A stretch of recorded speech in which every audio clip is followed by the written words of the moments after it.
late-stage socialism in Venezuela. Today we discuss.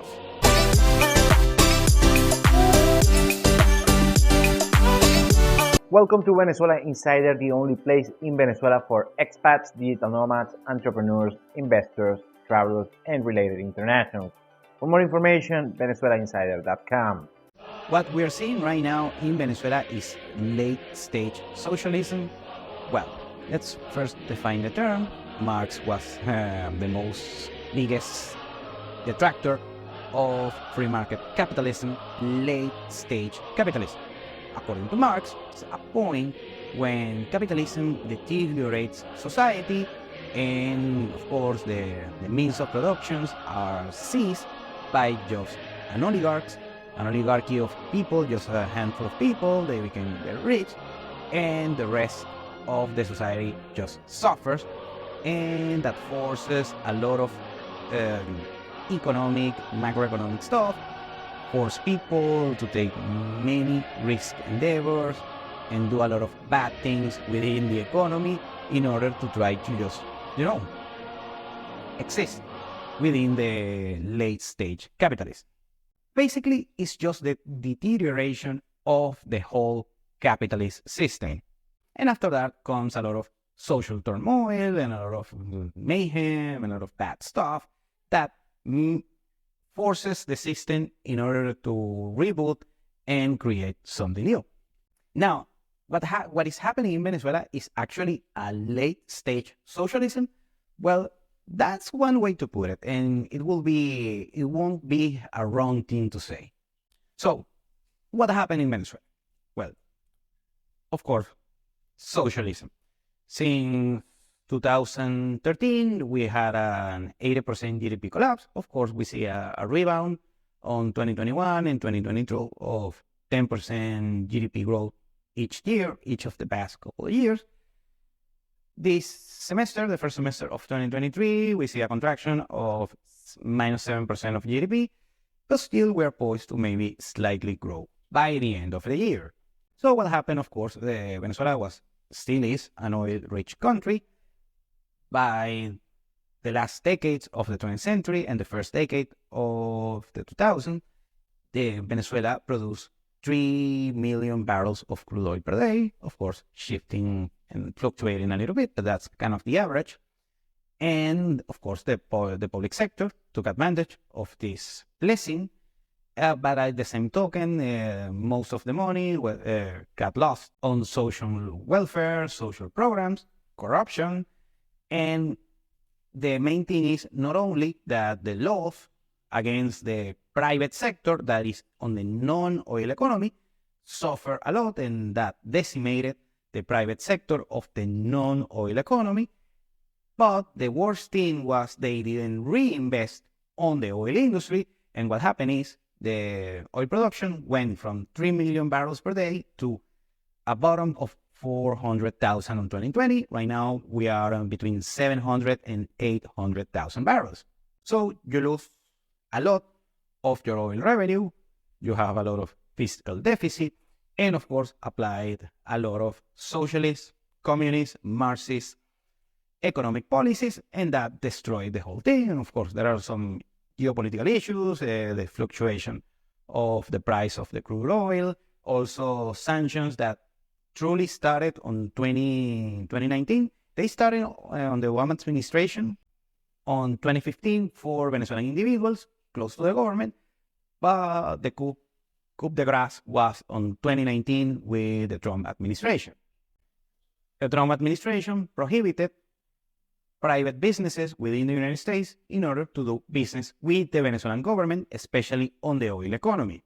But at that moment, the oil production was decimated, way decimated, and it was, the sanctions are making the Venezuelan economy grow even faster if good policies are put into action. And at the end, that created this socio-economic destruction of the Venezuelan economy that forced over 7 million Venezuelan migrants all over the world, since their standard of living had been decimated, their opportunities, working opportunities, and just socio-economic opportunities were long gone due to this socioeconomic destruction.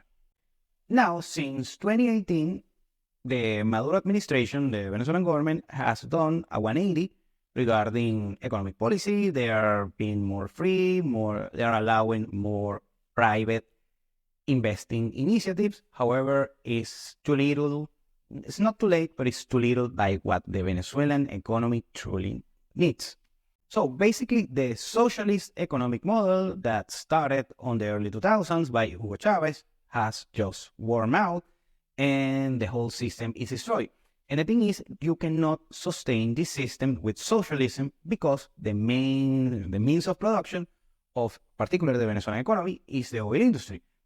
But the oil industry has been decimated in order to reactivate the Venezuelan oil industry that, remember, has the largest oil reserves in the world, even higher than Saudi Arabia. So you need billions on investing, but also you need high-skilled people and tech and the presence of major multinationals in order to reactivate the oil industry within Venezuela.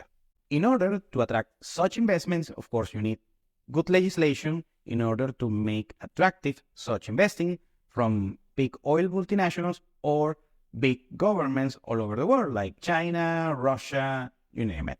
So the old socialist economic model doesn't work. We are on the, I would say right now we are the post-late stage socialism within Venezuela, because I would say the late stage socialism was on 2017, 2018. Right now we're on the, let's see how capitalism can work stage on the early 2020s. Now, this shifting towards capitalism, at least some crony capitalism or some, let's say, social democracy, something like that. Well, kind of. Socialism and communism are not profitable in Venezuela. I'm talking by the people in control of the power, of course, the government.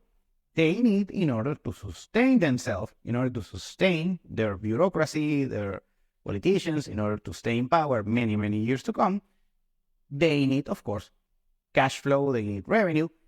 The Venezuelan economy is not the best economy regarding taxes, via fiscal income, via taxation. They are not going to do it on the short term because the Venezuelan economy is tiny and doesn't have the economic activity in order to have a very succulent fiscal revenue, tax revenue, like you can see on the United States, Canada, or Western Europe at this moment. So they need to convince the rest of the world that first, socialism is long gone, and I think they are doing the right thing regarding that issue. So they are convincing the world that Venezuela is not a socialist economy or a communist economy.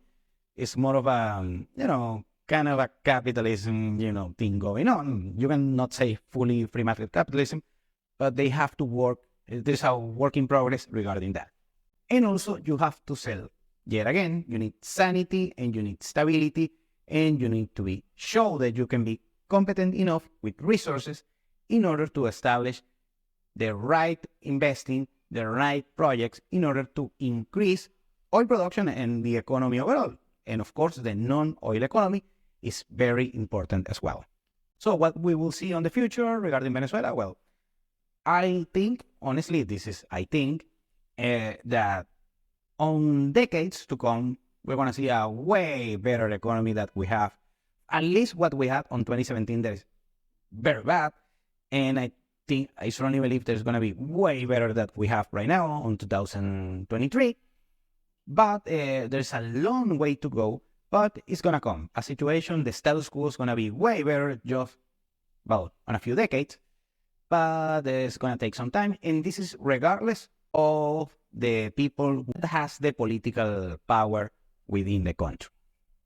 But that will beneficiate a lot the current government, that if they want to stay in power, decades to come, they need to, improve their game regarding macroeconomics and geopolitics.